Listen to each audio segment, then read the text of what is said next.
BBOR, Black Box Online Radio, coming to you from West Virginia. Black Box Ned 88 on Instagram for the bonus podcast. And yes, we're going to be talking about the Zodiac Killer today. But first, I would like to say that this channel relies on your support, however, never asking for any money. The way you support this channel is simply just by listening. I was checking out a podcast recently that was talking all about online scams, and I was reminded of an upload that we did in the past on the grandparent scam. What is the grandparent scam, you ask? Well, that is explored in the upload that you can find in the description box here. Once again, it really helps out the channel. Best way to support us, all you gotta do is listen. Now, talking about the Zodiac Killer today, first I would like to give a shout out to YouTube user JT's Artwork for sharing something with me. And JT asked me, have you seen the channel Korsgaard Publishing? And that name stood out. I mean, it's just something that I hadn't recognized before. And I was like, no, I've never heard of Korsgaard Publishing. So I got on YouTube and I decided to pull it up. And yes, Korsgaard Publishing is a YouTube channel that has a new series of videos out on the Zodiac Killer. And what we're going to do is we're going to play a set of clips, and then we're going to have a bit of a discussion about some of the material that is found on Korsgaard Publishing. I highly recommend you check out that channel as well. So first, let's play a little clip and let's have a bit of a discussion. The Zodiac case attracts a broad audience as the killer has never been caught or identified. Furthermore, unlike in the vast majority of other crime cases, the killer left an abundance of evidence, advertently and inadvertently. For example, he made phone calls to the police and sent handwritten letters and ciphers to Bay Area newspapers. The language, words, and content of the Zodiac's letters reveal information about his personality, skills, education, and possibly also where he was raised. The following is a part of a longer linguistic analysis which can be found in my book, America's Jack the Ripper, the definitive account of the Zodiac Killer. No one has ever reported that Zodiac spoke with a distinguishable accent, but his choice of words and certain phrases point across the Atlantic Ocean to the British Isles or any other population in which British phrases are used. Okay, the first thing we need to say about that, as far as the language goes, Nancy Slover, the dispatcher that spoke to the Zodiac Killer on the phone after he called, this is the Zodiac speaking, and it's like, she reported very definitively that she did not hear an accent. What she said was he had a very unusual cadence. He was talking in a monotone, and he sounds exactly like Gareth Penn, mind you, but I digress from that. It's like how I imagine the Zodiac would have sounded, but because, of course, another thing we need to note is there are no definitive recordings of that voice sample, otherwise I'm sure they'd be all over the internet by now. What I can say, though, is that she did say he spoke in a particularly bizarre way, but no one reports any traces of foreign accents with the Zodiac case. Also, Lake Berryessa, Brian Hartnell survived the stabbing. He had a conversation with the Zodiac Killer. He didn't necessarily describe anything to do with any type of accent at all. But let's hear a little bit more about the possibility of linguistic clues. His frequent use of the modal verb shall instead of the more colloquial will is typical of British English. Other aspects of his language also point away from the U.S. For example, he wrote Happy Christmas, a British expression instead of the one typical of America, namely Merry Christmas. Okay. We got to say something very big about that. I don't know about you guys. I mean, I'm not from anywhere near the British Isles. I'm a West Virginian. As an American, do you use the word shall? I certainly do from time to time, mostly with the phrase I shall return. Yeah, we say that sometimes. I do give him credit for this. And this is coming to us from the writer Soren Korsgaard Publishing. Once again, I give him credit for that, not super frequently. As far as Happy Christmas goes, I've really noticed that, British people, Aussies, Kiwis, they say Happy Christmas much more frequently. But as Americans, we all become very familiar with Clement Seymour and 'Twas the Night Before Christmas, which ends Happy Christmas to all, and to all a good night. So we do say that here in America. And I really just noticed, like, if we've been talking about the famous poem from Clement Seymour, recently after hearing that one, I notice Americans tend to say Happy Christmas just a little bit. Not super frequently, but just a little, from time to time. The British are well known for their use of understatements in which the subject is deliberately downplayed. Zodiac used this figure of speech when he wrote that he was mildly curious about how much money had been offered for his arrest. In addition, the British may also be more prone to use words like kiddies and nice than Americans would. Zodiac also used phraseology associated with Britain at other times, although these instances are more ambiguous. If Zodiac wanted to convey the impression that he was British, he would in all probability have used a thick accent when he called the police, but he did not. It therefore seems likely that these characteristics were expressed unconsciously. Perhaps his parents immigrated to the U.S. from the United Kingdom, and they passed on common phrases and words, but his American peers influenced his accent. While this is possible, the most likely scenario when we take other evidence into consideration is that Zodiac was a Canadian who had relocated to the U.S. Canadian speakers are usually indistinguishable from American ones, but Canadian English is closer to British English, but spelling tends to be more flexible, combining both British and American rules, perhaps accounting for the fact that Zodiac never used typical British spellings like color with the extra U. And I'm so glad that he said that, because when I was listening to this thing for the first time, just talking about trying to pass yourself off as British or if there's any type of British influence, I was like, no, wait a second. He did not spell color with a U. And in all seriousness, yes, I mean, that is something that you would definitely want to notice. I think people would definitely pay attention to that. What do we make of all the spellings associated with the Zodiac killer? What we can definitely say is that there are intentional misspellings, and there are also just frequent misspellings. There are also times when the Zodiac crossed things out and wrote things a different way. It's really all over the map, excuse that expression, when we're talking about British, Canadian, and English. But there's one more piece of the clip that we're going to play, and then we're going to have a bigger discussion. So let's see. Furthermore, the art of understatements is considered a trait of Canadian humor.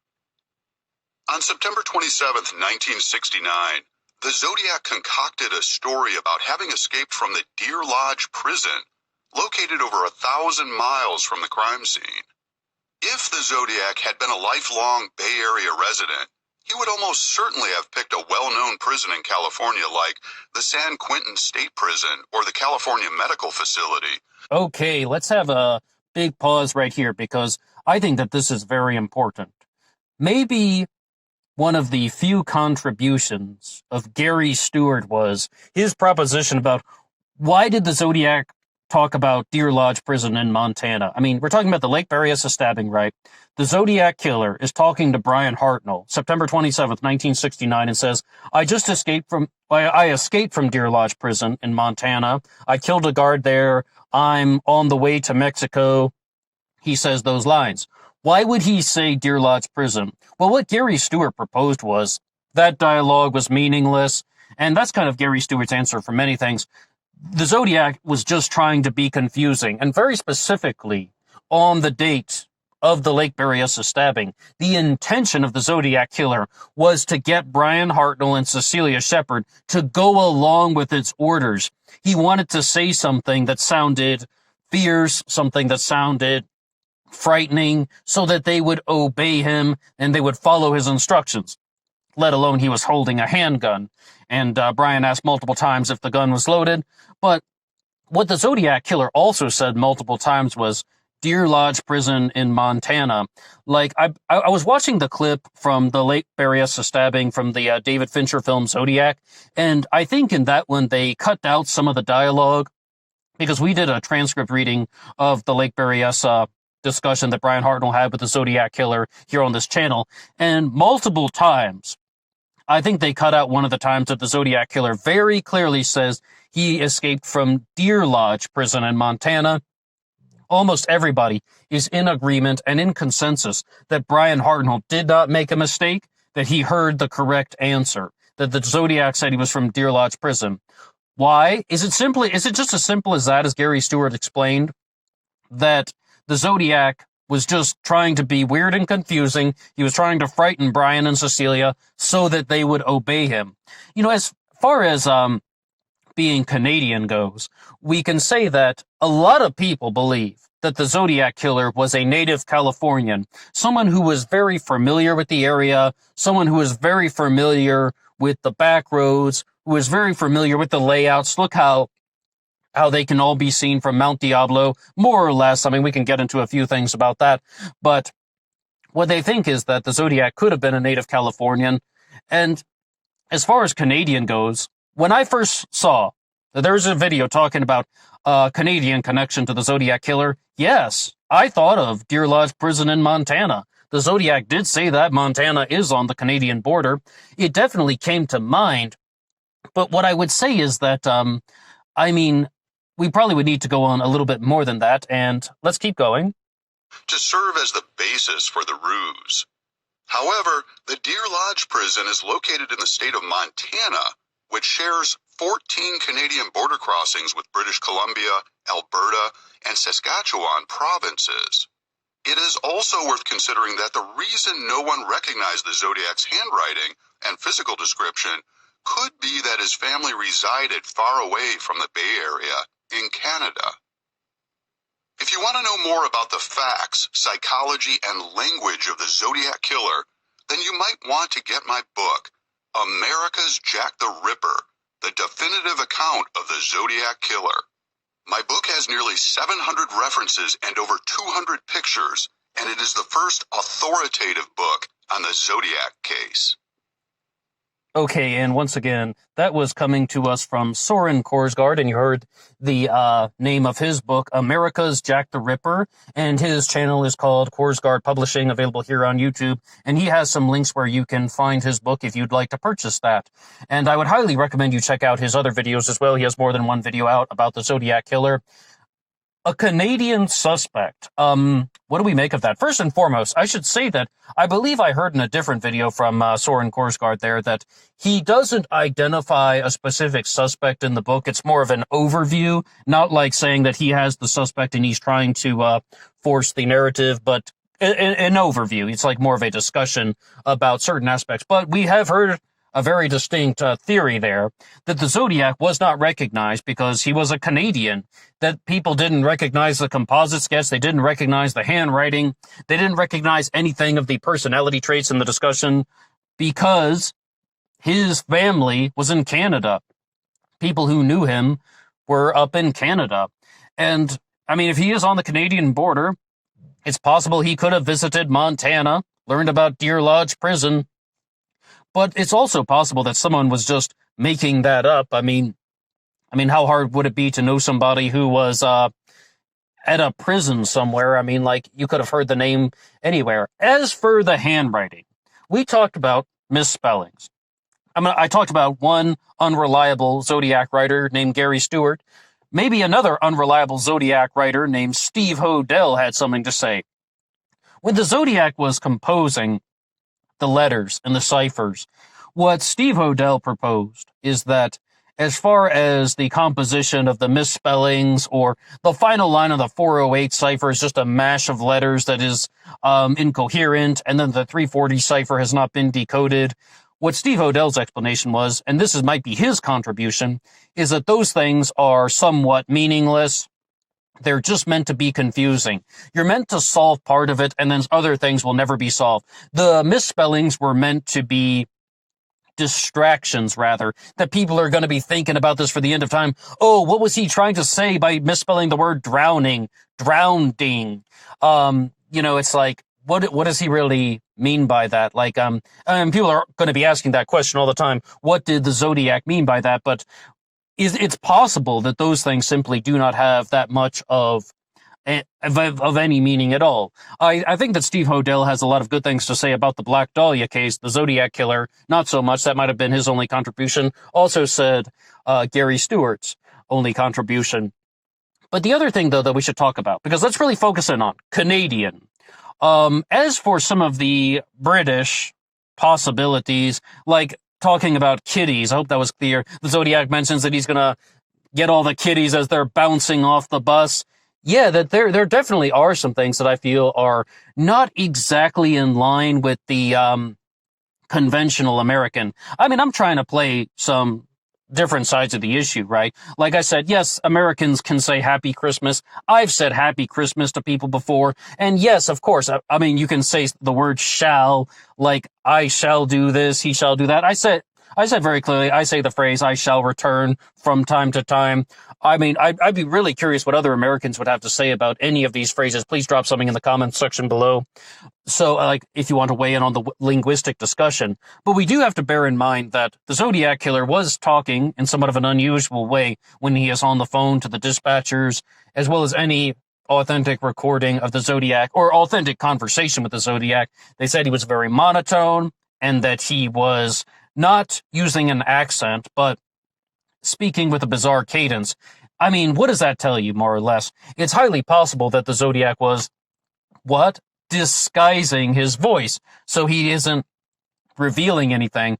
I completely accept that it would be mostly indistinguishable if the Zodiac were a Canadian, if indeed that were true. I mean, sometimes with Canadians, very clearly, you can tell that they are Canadian, or something like that. Maybe if they're from Newfoundland, they're going to be talking about something different. French Canadians, there are lots of different Canadian accents, right? But there are many Canadians that are indistinguishable from Americans, or from the United States. Of course, we're all North Americans, right? So it's like, I mean, it's possible, but I think at first we would need to identify a suspect who had either parents that were from Canada or being Canadian himself. And I mean, once again, if you were to go down the other pathway that somebody is from the United Kingdom, came over here as an early age, and then they adapted to American English, I think that would explain a lot, but then we would still have the giant question, who? I would just say, though, about the suspect, Earl Van Best, who comes to us from Gary Stewart, I believe that Earl Van Best was known to frequently use a British accent because he kind of just adopted it and did it because he thought it was fashionable. It wasn't his real speaking voice, and, you know, he was very worldly. But that's another thing that we could think about. Perhaps the person writing the letters, no matter what their origin was, they were talking in that abnormal way, getting the kiddies as they're bouncing off the bus, Happy Christmas. They're saying things that aren't completely conventional because they're trying to sound different. And many people theorize this. When we did our psychological profile of the Zodiac Killer, talking about some of the things like the collection of slaves for the afterlife, I will be reborn in paradise, and the people that I have killed will become my slaves. It's possible that the Zodiac didn't believe any of that. And the thing they said in the psychological profile upload that we did, we got it from Todd Grande's channel, is when he said the Zodiac was either delusional or he tried to make people think that he was delusional. And what I can definitely say is, if the Zodiac is capable of disguising his voice, then the Zodiac is also capable of disguising his vocabulary. He is capable of misrepresenting the way he is talking. He is talking in that flat, awkward monotone because he wants to be confusing. He is hiding the truth. I mean, why didn't people recognize the composite sketch of the Zodiac Killer? Well, you got a short-haired Caucasian male with glasses. I mean, it was a very fashionable style at the time. And in one of the Zodiac letters, the Zodiac openly says that he only dressed that way or had that look when he was going out and doing Zodiac activity, meaning perhaps he looked somewhat different when he was living his normal day-to-day life. So the Zodiac claims, though, I mean, the Zodiac claimed an enormous amount of things, that he murdered 37 people. He claimed that he had the bus bomb and that he had planted a fertilizer bomb and all sorts of things. I mean, the Zodiac said things that were not true. The Zodiac was all about disguise and misrepresentations and making people think things that weren't 100% accurate. So is being Canadian one of them? Is disguising his language, like we're talking about disguising his voice, but also disguising the vocabulary, is that a legitimate response to the possibility of the Zodiac being Canadian? What do you have to say? Please drop something in the comments section below. Big shout out to Course Guard Publishing for the video. And the book, as you heard there, is called America's Jack the Ripper, if you would like to purchase that and read more on that. And also, somebody shared this with me here. If there's anything else that you would like to share or any ideas that you would like discussed on the channel, please drop something in the comments section below. Any topic is fair game. Doesn't only have to be the Zodiac, true crime, or serial killers. Any topic is fair game. What do you want to hear about?